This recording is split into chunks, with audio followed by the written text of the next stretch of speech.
Corporator જેવી ticket કે જેની અંદર 13-14 હજાર કે 15,000 વોટિંગ હોય, આવી ટિકિટ માટે થઈને પડાપડી કરવા માંડ્યા અને માગણી કરવા માંડ્યા અને સિરામિકમાંથી એસોસિએશનમાંથી લેટરો દેવા માંડ્યા અને ગાંધીનગર ધક્કા ખાવા માંડ્યા. તો વિચાર તો કરો, આવા મિત્રને સીધી અચાનક ભાવના જાગી. માત્ર ને માત્ર ચૂંટણી આવે એટલે ભાજપનું ગુલામ બની જવાનું, ભાજપની ગુલામી કરવાની, ઉપરથી જે આદેશ આવે એ જ કરવાનું. આવું કામગીરી ક્યાંક ને ક્યાંક સિરામિક એસોસિએશનના હોદ્દેદારો દ્વારા થતી હોય ને એવું સ્પષ્ટપણે મને લાગી રહ્યું છે. આ વખતે લોકો જાગૃત બની ગયા, લોકોને ખબર પડી ગઈ કે આ વખતે કોઈ પણ સંજોગોની અંદર ભાજપને પાડી દેવાનું થાય છે. ભાજપની અંદરથી કોઈ પણ વ્યક્તિ આવે આ વખતે એનું માનવાનું થતું નથી, લોભ લાલચમાં પડવાનું નથી, હગાવાલાની નીતિમાં અપનાવવાની નથી. અને અમે ઉમેદવારો જયારે ઉતાર્યા છે ત્યારે આમના જે આકાઓ જે કંઈ પણ હોય એમના પેટમાં તેલ રેડાયું અને એને ખબર પડી કે હવે તો આ લડાઈ રહી ઈસપાર ઉસપારની ડાયરેક્ટ સીધી આમ આદમી પાર્ટી સાથે થઈ ચૂકી છે. ચૂંટણીના પ્રચારમાં મેદાનમાં એના 52 ઉમેદવારો ઉતરશે તો શું મુદ્દાઓ લઈને જશે? કોઈ વિસ્તારમાં કામો તો થયા નથી. ઓલા બ્રિજ એરિયા એ 5-5 વર્ષથી લટકતી હાલતમાં છે. કોઈ કામ સંતોષકારક રીતના થયા નથી. દરેક વોર્ડની અંદર પ્રજા રહીને એ દુઃખી છે. રેશન કાર્ડ તો લાઈન, જન્મનો દાખલો તો લાઈન, આધાર કાર્ડ તો લાઈન, ફલાણો દાખલો કાઢવો તો લાઈન, પેટ્રોલ પુરાવામાં તો લાઈન, ગેસના બાટલા તો લાઈન. એની ગોઠવણ આખી કમલમની અંદરથી સ્ક્રિપ્ટ લખાઈ ગઈ છે, અહીંયાથી બધી ગોઠવણ થઈ છે. માત્ર તમારા ને મારા જેવા લોકોને છેતરવા માટે થઈને લોકોને આગળ મૂકવામાં આવશે. પણ હવે છેતરાવું કે ન છેતરાવું તમારે ને આપણે જોવાનું છે. આની અંદર ટિકિટ માંગનારો એક પણ ઉમેદવાર એમ કે પ્રજા હિત માટે એને 10 કામ હારા કર્યા લાવો એની સામે મારે ઉમેદવાર નથી મૂકવો.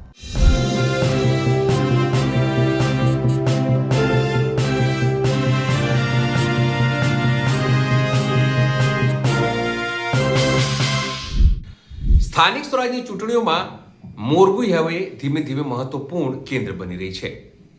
ત્યાં સિરામિક ઉદ્યોગ છે ને આરોપ છે જે સ્થાનિક પોલિટિકલ એક્ટિવિસ્ટ છે તેમનો કે જે આગેવાનો છે તેઓ ભાજપની ટિકિટ લેવા માટે કમલમ અને ગાંધીનગર સુધી લાંબા થઈ રહ્યા છે.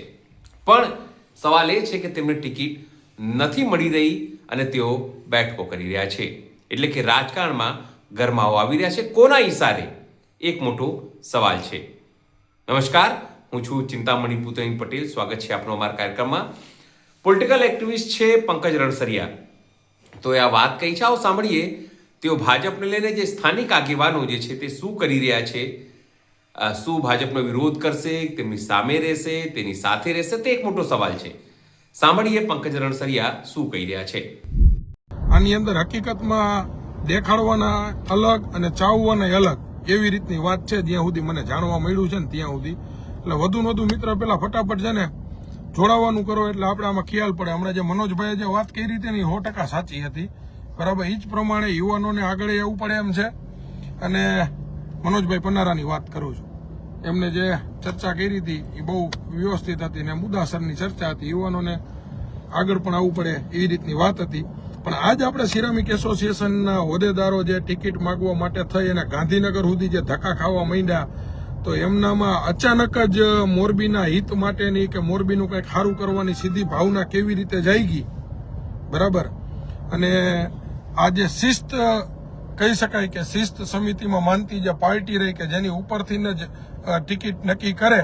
બરાબર. અને અહીંયાથી ટિકિટ નક્કી થયા પછી અત્યાર સુધી 30 વર્ષથી જે ઉમેદવારનું નામ આવે ને એને મેન્ડેટ આપી દે અને ઉમેદવાર મેદાનમાં ટિકિટમાં લડવા માંડતો.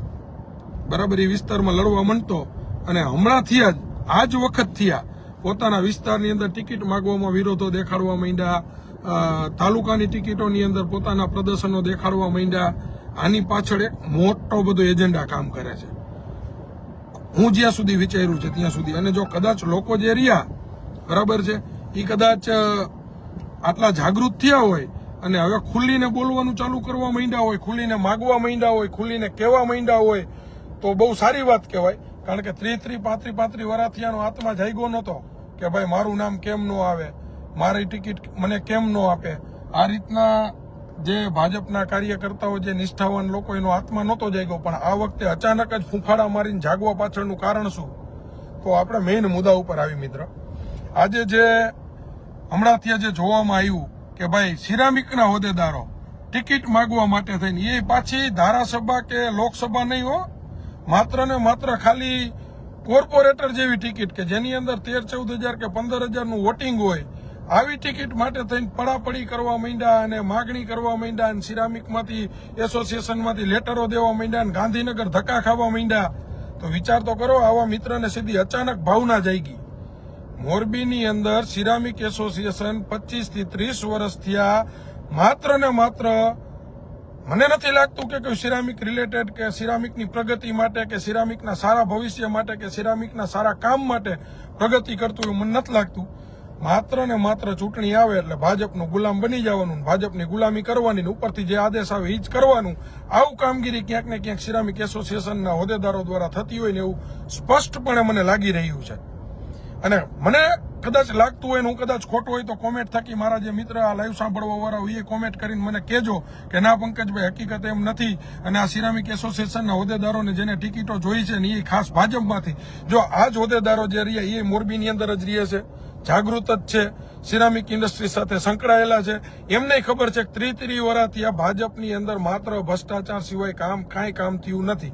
સિરામિક માટેના કારખાના માટેની જમીન એને કરાવવા માટે જાય, બાપ દાદાની જમીન હોય, પૂરા પૈસા દઈને લીધેલી હોય, છતાંય કરપ્શન દીધા વગર જમીન એને થતી નથી. એના કારખાનાની અંદર કોઈ મજૂર આકસ્મિક પગલું ભરી લે, કાંઈ પણ તકલીફ થાય, કોઈ પણ બનાવ બને તો એનું કામ પોલીસ ખાતામાં પૈસા દીધા વગર આનાથી પતતું નથી.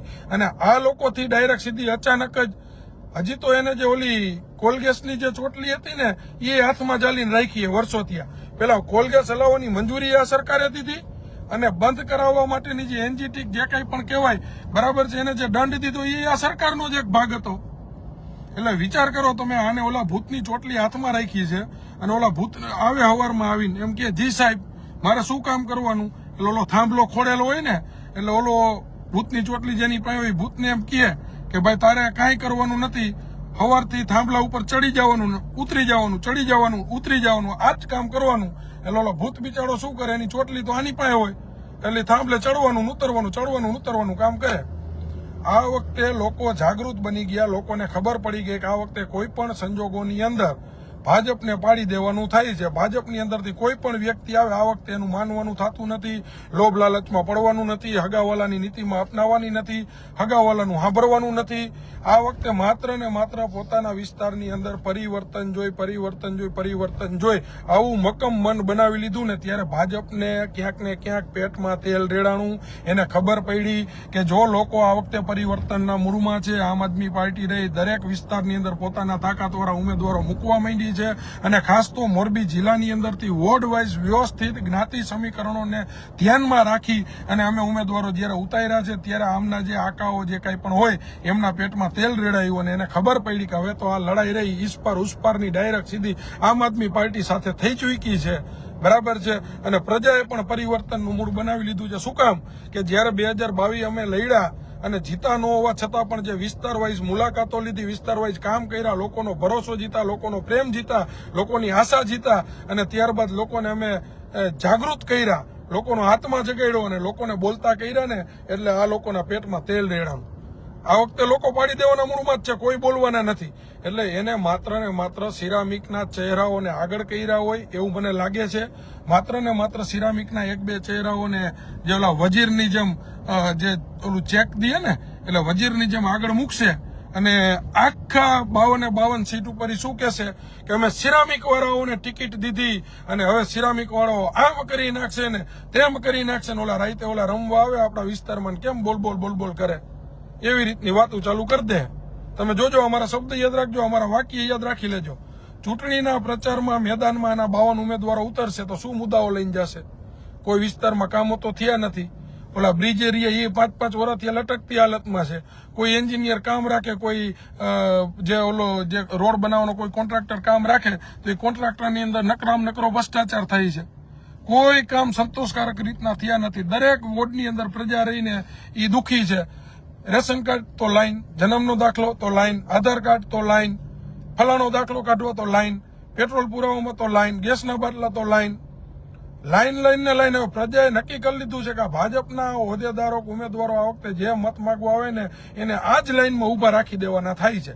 આવું મન બનાવી લીધું છે ને એટલે સિરામિકના ચહેરાઓને કારણે સિરામિકના ચહેરાઓને પ્રમોટ કરી અને તમને બધાને છેતરવા માટે થઈને મેદાનમાં આવવાના છે. આ મગજમાં રાખજો. એટલે હવે આ જ સિરામિકના જે ચહેરાઓ છે કે જે 30 વર્ષથી માત્ર ભાજપના ભ્રષ્ટાચાર ભાજપ કરતું હોય છતાંય આંખ મીચોણા કરી અને સહન કરે છે અને હજુય કરવાનું છે, યાદ રાખજો હજુય કરવાના છે, એવા લોકોના ચહેરાઓને આગળ કરી અને 52 વોર્ડના ઉમેદવારોને છેતરપિંડી ન કરી જાય એનું ધ્યાન આ વખતે જનતાએ રાખવાનું છે. બરાબર. હવે બીજી વાત કરી કે જે વિસ્તારની અંદરથી અમુક તાકાતવાળા વ્યક્તિઓને કદાચ કાપવામાં આવ્યો હોય કે ટિકિટ ન આપવામાં આવી તો આ વ્યક્તિ કઈ આજનો જ સીધો તાકાતવાળો તો થયો નથી.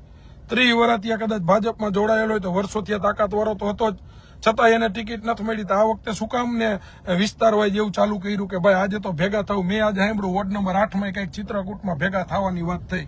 તમે જોજો એમાં ભેગા કરવા વાળો આગળનો જે ચહેરો હશે ને ભાજપનો જ હશે અને એને કમલમની અંદર બેઠા બેઠા જ શીખવાડવામાં આવ્યું છે કે લોકોને ભેગા કરો, ટિકિટની માગણી કરો, વિખવાદ કરો, વર્ગ વિગ્રહ કરો અને છેલ્લે પાછા તમે લોકોને ભેગા કરી અને લઈ આવશો ને છેલ્લે તમને તમારી ટિકિટ તો કન્ફર્મ કરી દેવામાં આવશે, જેથી કરી અને વોર્ડ નંબર 8માં કે ચિત્રકૂટમાં કે રાજનગરના લોકોને ફરી પાછા છેતરી અને જે પોટલું જે રહ્યું ને એમાં ભરી અને તમારા મત લઈ જવાની જે વસ્તુ છે એની ગોઠવણ થઈ ચૂકી છે. એટલે આવા મારા ભોળા મિત્રને ખાસ કહું છું, તમે આવા લોકોની જે કંઈ પણ દલાલી કરવા માટે આવતા હોય તમારા વિસ્તારમાં એમાંથી છેતરાતા નહીં, એમાં ભોળવાતા નહીં. એની ગોઠવણ આખી કમલમની અંદરથી સ્ક્રિપ્ટ લખાઈ ગઈ છે, અહીંયાથી બધી ગોઠવણ થઈ છે. માત્ર તમારા ને મારા જેવા લોકોને છેતરવા માટે થઈને લોકોને આગળ મૂકવામાં આવશે. પણ હવે છેતરાવું કે ન છેતરાવું તમારે ને આપણે જોવાનું છે. બરાબર. માત્ર ને માત્ર વોર્ડની અંદરથી ધારો 3 નંબરના વોર્ડમાં કર્યું, શું કામ કે ખબર હતી કે આ વખતે લોકો પાડી દે એમ છે. 8 નંબરના વોર્ડમાં ચાલુ કર્યું, શું કામ કે ખબર કે આ વખતે રાજનગર કે ચિત્રકૂટની જાગૃત પ્રજા છેતરાય એમ નથી, પાડી દેવાના મૂળમાં છે. એટલે અહીંયાના જે કંઈ પણ ભાજપના આગેવાનો રહ્યા ને એ અહીંયા લોકલ જગ્યાએ ગયા, એને કીધું કે ભાઈ આપણે એક કામ કરો, આપને ટિકિટ ન આપે તો આપણે વિરોધ કરો. આપણે બધા ભેગા થાય અને ખુલ્લો વિરોધ કરી અને કહી કે અમારે ત્યાં સ્થાનિક ઉમેદવાર જ જોશે ને આમ જોશે ને ફલાણું જોશે ને. આ બધા વિરોધની પાછળ રહ્યું ની કમલમની અંદર બેઠેલા આકાઓ રહ્યું ને એનો હાથ છે. આ મગજમાં રાખજો. બરાબર. એનો હાથ છે, એ જ વિરોધ કરાવે છે. વિરોધ કરાવ્યા પછી તમે બધા ભેગા થયા છો ને એનું માન સન્માન સાચવવા માટે એમ કહેશે કે હાલો ભાઈ તમારા માનને ખાતર તમે જે કહેતા હતા એને અમે ટિકિટ આપી દેવા માટે તૈયાર છીએ. વિચાર તો કરો, માળિયા નગરપાલિકાના લોકો જાગૃત કહેવાય કે મોરબીની અંદર ભણેલ ગણેલ ને કારખાનેદારો જે રહ્યા એ જાગૃત કહેવાય. માળિયાની અંદર સેન્સ પ્રક્રિયામાં એક વ્યક્તિ ભાજપનો સેન્સ દેવાનો આવ્યો, વિચાર તો કરો. અને અત્યારે હું પાછો અહીંયા જ પહોંચું છું. બરાબર. એક ભાજપની ટિકિટ માંગવા વાળો કોઈ નો નીકળો તો જાગૃત એને ગણવા કે આપણે બધાને જાગૃત ગણવા? અને આપણી એ તો પડાપડી ટિકિટ લેવા માટે કરે છે. એ જેટલા વ્યક્તિઓ ટિકિટ માંગવા માટે પડાપડી કરી છે ને એનો ઇતિહાસ ચેક કરજો. ક્યાંક ને ક્યાંક ગોરખ ધંધો હોય છે, ક્યાંક ને ક્યાંક ખોટું કામ હોય છે, ક્યાંક ને ક્યાંક એને પરાણે ભાજપની ગુલામી કરવી પડતી એવું કામ હશે અને ક્યાંક ને ક્યાંક કાંઈ એનો સ્વાર્થ હશે, કાંઈ એને કોન્ટ્રાક્ટ જોતો હશે, કાં ક્યાંક તોડ પાણી કરવા હશે, કાં ખોટું કામ કરવું હશે. બાકી જે મરદ માણા હોય, બરાબર, સિરામિક વાળા એટલા જ મરદ હોય તો આવો ને આમ આદમી પાર્ટીમાં. હાલો હમણાં તમને ઉતારી, તમારે કંઈક લોકોનું સારું જ કરવું છે. બરાબર. એમાં નહીં આવે. ઓમાં શું કામ જશે? એમાં એટલા માટે જશે કે ભાઈ તમે આ કરો, ફલાણું કરો, ઢીકણું કરો, આ કરીને લોકોને ગેરમાર્ગે દોરો અને આપણે આપણા રોટલા શેકી લ્યો. એટલે આવી રીતના કોઈ પણ આગેવાનોને મોર કરે, ચહેરા બનાવે તો આપણે છેતરાવાનું નથી. અને મેં તો એવી વાત સાંભળી કે જે 30-35 વર્ષથી ભાજપ અને કોંગ્રેસનું જે ગઠબંધન થકી માળિયા હોય કે મોરબી હોય કે જે લોકોને છેતરતા આવ્યા છે ને એમાં હજી આની અંદરથી 2-4 ચહેરાઓ કોંગ્રેસમાં હમણાં નાખવાના છે. એવા મેં વાવડ સાંભળ્યા. બરાબર. કે આની અંદરથી ભાજપની અંદરથી ભાજપના નજીકના માણસો અથવા તો 1-2 કોઈ આગેવાનોને પરાણે કોંગ્રેસમાં મોકલવાના છે. શું કામ કે કોંગ્રેસને મોરબીની અંદર તો ઉમેદવારો ગોતવામાં ફાફા પડ્યા છે. મોરબીની પ્રજાએ આ વખતે આમ આદમી પાર્ટીને મત દેવા માટેનું મન બનાવી લીધું છે. એટલે જો એવી રીતના ગોઠવણ કરીને કમલમની અંદરથી જે 2-4 લોકોને કોંગ્રેસમાં નાખવામાં આવે તો ફરી પાછું કોંગ્રેસનું પલ્લું થોડુંક ભારે થાય અને કોંગ્રેસ આમ આદમી પાર્ટીના મત કાપે એટલે વરી પાછા ભાજપ વાળા રહે અને જે જોતું એ મળી જાય. આ રીતની આખી ગોઠવણ કમલમની અંદરથી સ્ક્રિપ્ટ તૈયાર થઈ છે. તમે જોજો મિત્ર, આજે મારું આ લાઈવ છે ને 2-4 દી પછીનું જે રિઝલ્ટ આવી તમે જોજો કે આ 2-4 લોકોને કોંગ્રેસમાં મોકલશે કે આ 2-3 હોદ્દેદારોને સિરામિક વાળા જે રહ્યા એને ટિકિટ આપશે. તો મારે એને એટલો જ પ્રશ્ન કરવો છે કે સિરામિક વાળાને જો ટિકિટ આપવા માંગતા હોય તો સારું કહેવાય, કદાચ એના વિચારો હોય તો. પણ તમે જો એમ કહેતા હોય કે વર્ષોથી આ સક્રિય સભ્ય હોય, વર્ષોથી આ પાર્ટીનું કામ કરતો હોય, તો એવા તો બિચારા ભાજપની અંદર કેટલાય છે જે ખુરશીઓ વર્ષોથી આ પાથરે છે. નેતાઓ ત્યારે ખડે પગે ઉભા રહીએ છે, જ્યારે માણા ભેગા કરવા હોય ત્યારે 300 માણસોને લઈને આવે છે. તો એવા વ્યક્તિઓને કેમ નજરઅંદાજ કરો છો? આવા તો નાના માણા તમારા ભાજપમાં કેટલાય છે જે નિષ્ઠાવાન છે, બરાબર. અને સિરામિક વાળા તો કાલ અમારી સત્તા આવશે એટલે અમારા ભેગા ચડી જવાના, અમને ખબર છે, બરાબર. સિરામિક વાળા રહ્યા એ કાલ અમારી સત્તા આવશે એટલે અમારા ભેગા ચડી જવાના. કારણ કે કોઈ ઉદ્યોગકાર રહ્યો ને એ સત્તા પક્ષથી વિરુદ્ધ હોય જ નહીં. આ તમે જાણો છો ને અમે જાણી છીએ. એટલે કહેવાનો મારો ભાવાર્થ એ છે, હવે આ લોકોથી છેતરાવાનું નથી. આ લોકો ભાગલા પડાવવા આવશે, તમારા તાલુકામાં ભાગલા પડાવશે, જિલ્લામાં ભાગલા પડાવશે, તમારા વોર્ડમાં ભાગલા પડાવશે. અને વોર્ડમાં તમારા ત્યાં સામે કદાચ કોઈ કોંગ્રેસમાંથી ઉતારે ને તો એ આમ આદમી પાર્ટીના મત ખાપવા જ ઉતારવાના. યાદ રાખજો મારા શબ્દ. કારણ કે એને પડીકું જે રહ્યું ને, આટલા વર્ષોથી આ કોંગ્રેસમાંથી લડવા ન આવ્યું હોય અને સીધો તાત્કાલિક કોંગ્રેસમાં ટપકવાનું કારણ શું તમારે સમજી જવાનું હોય. એનું કારણ માત્ર ને માત્ર ભાજપ પાસેથી પડીકું લેવાનું અને આમ આદમી પાર્ટીનું પલું આ વખતે ભારે છે એટલે એને કેમ ટૂંકા રાખવા, એના કેમ મત કાપવા, એના માટેનો એજન્ડા ભાજપ અને કોંગ્રેસ બે ભેગા થઈને લખ્યો એવા સમાચાર મને મળ્યા છે, બરાબર. એટલે મિત્ર, આની અંદરથી એક પણ શબ્દ લગભગ આવનારા 3-4 દિવસમાં ખોટો નહીં પડે. મારા શબ્દ તમે સાંભળી લેજો. 2 સિરામિકના ચહેરાઓને પ્રમોટ કરશે અને આજે કે કાલે આંદોલન કરાવશે. ચિત્રકૂટ હોય, રાજનગર હોય, અહીંયા આંદોલન કરાવશે ટિકિટ માંગવા માટે. એક આંદોલન હામાકાંઠે કરાવશે. આ રીતના આંદોલનો કરાવશે ને ફરી પાછી એમાં જે આંદોલન કરાવવાના ચહેરા હશે ને એને ટિકિટ આપશે અને ઈ વિસ્તારની જનતાને ગેરમાર્ગે દોરશે. તો ભલામણ આને સારું જ કરવું હોત તો 30-35 વર્ષથી આની સરકારને આનું શાસન તો છે, કરી ન લે. એટલે આ મહિલું દેખાય મહિલું કાંઈ નથી, આ સમજી લેજો, બરાબર ને. આની અંદર કોઈ શબ્દ ખોટો હોય તો તમે મને કોમેન્ટમાં જણાવજો, વળી પાછા આપણે લાઈવ થાવું. અને આજનો જે પ્રોપરગેન્ડા એજન્ડો જે છે, જે એક જગ્યાએ આંદોલન કરાવવાનો વોર્ડ નંબર 8માં, એ જોજો આજ રાતના થાય. એક તો આંદોલન 3 નંબરના વોર્ડમાં થઈ ગયું, 4 નંબરના વોર્ડની અંદરથી ટિકિટ માટે થઈને ઉપર ઠેઠ ગાંધીનગર મોકલા. આ કોઈ મિત્ર અહીંથી એકલા નથી જતા, એને મોકલવામાં આવે છે ભાજપના લોકો દ્વારા. મગજમાં રાખજો, કોઈ બિચારા એકલા જવા માટે તૈયાર નથી. ખાલી એક પ્રોપરગેન્ડા ઉભો કરી અને ભાજપની અંદરથી ચહેરાઓ દેખાડી અને લોકોને ગેરમાર્ગે દોરશે કે જો અમે સિરામિકને આપી અને અમે જો તમે કહેતા હતા તમારા વિસ્તારમાંથી માંગી હતી એને આપી અને અમે તમારા વિસ્તારવાળાને જ આપી ને આવું બધું કરી અને લોકોને ગેરમાર્ગે દોરી અને છેતરવાના પ્રયાસો કરશે. એટલે આમાં હવે આપણે છેતરાવ ન છેતરાવી આપણે બધા વિચારવાનું છે. લાંબી ચર્ચા નહીં કરી, કાલે બીજું લાઈવ કરશું ને એની અંદર અમુક ખુલાસાઓ દેશું તમ તારે. રેડી મિત્ર? એટલે હવે આટલું કહીને અત્યારે વિરમું છું. જય હિન્દ, જય ભારત. અને આ તમામ વસ્તુની હકીકત સાચી છે એટલે તમારા વિસ્તારની અંદર વધુ ને વધુ શેર અને ફોરવર્ડ કરજો, જેથી કરીને વધુ ને વધુ લોકો સુધી પહોંચે અને વધુ ને વધુ લોકો આની અંદર છેતરાય નહીં. કારણ કે 40 વર્ષથી આ ભાજપ વાળા લોકો આ જ રીતના આપને દર ચૂંટણી ટાઈમે છેતરતા આવ્યા છે. આજ સિરામિકના હોદ્દેદારોની ટિકિટ જોતી હોય તો રોડ રસ્તામાં ખાડા હતા, ગટરના પ્રશ્ન હતા, પાણી નિકાલ થતા નહોતા, પીવાના પાણીની તકલીફ હતી, લાઇટો બંધ હતી, હાઈવે ઉપરની લાઇટો બંધ હતી, બ્રિજ ઉપરની લાઇટો બંધ હતી. ત્યારે નહોતા ગયા. ત્યારે કોઈ દી આ સિરામિકનો ઇન્ડસ્ટ્રીઝનો હોદ્દેદાર રહ્યો એ ગાંધીનગર જઈને કીધું કે અમારા પંચાર રોડની લાઇટો બંધ છે, અમારા ચિત્રકૂટમાં પાણીની તકલીફ છે, પીવાનું પાણી હાથ દી આવે છે, કીધું કોઈ? બરાબર. આ મહિલું કોઈ નથી. ખાલી માત્ર ને માત્ર છેતરવા માટેની વાત છે, માત્ર ને માત્ર ગેરમાર્ગે દોરવાની વાત છે. આની અંદર ટિકિટ માંગનારો એક પણ ઉમેદવાર એમ કે પ્રજાહિત માટે એને 10 કામ હારા કર્યા લાવો એની સામે મારે ઉમેદવાર નથી મૂકવો. ભાજપની અંદરથી ટિકિટ માંગવા વાળો વ્યક્તિ એમ કે મારા વિસ્તારના 10 કામ માટે થઈ અને હું મારા જ પક્ષના વ્યક્તિની સામે લડ્યો, એવું કોઈ જો સાબિત કરી દે ને એટલે મારે એની સામે અમારો ઉમેદવાર નથી મૂકવો, તમે તારે બિનહરીફ દઈ દેવું. જાઓ, કરવું કાંઈ નથી. માત્ર ને માત્ર ગેરમાર્ગે દોરવાના, છેતરવાના, ચીટિંગ ખબર પડે ને એ આપણે આગળના લાઈવમાં ખુલ્લી કરીશું, બરાબર? એટલે આટલું કહીને વિરમું છું. જય હિન્દ, જય ભારત, જય જવાન, જય કિસાન. પંકજ નરસરિયાની વાત સાંભળીને આપને શું લાગે છે જરૂરથી અમારા કોમેન્ટ બોક્સમાં કોમેન્ટ કરજો. એ સિવાય અમારી યુટ્યુબ ચેનલ લાઈક કરો, સબસ્ક્રાઇબ કરો, બેલ આઇકન દબાવો. સાથે અમારી વેબસાઇટ છે www.gujaratplus.in, ત્યાં પણ જઈને તમે વધુ અપડેટ થઈ શકો છો. અત્યારે માટે બસ આટલું જ. નમસ્કાર.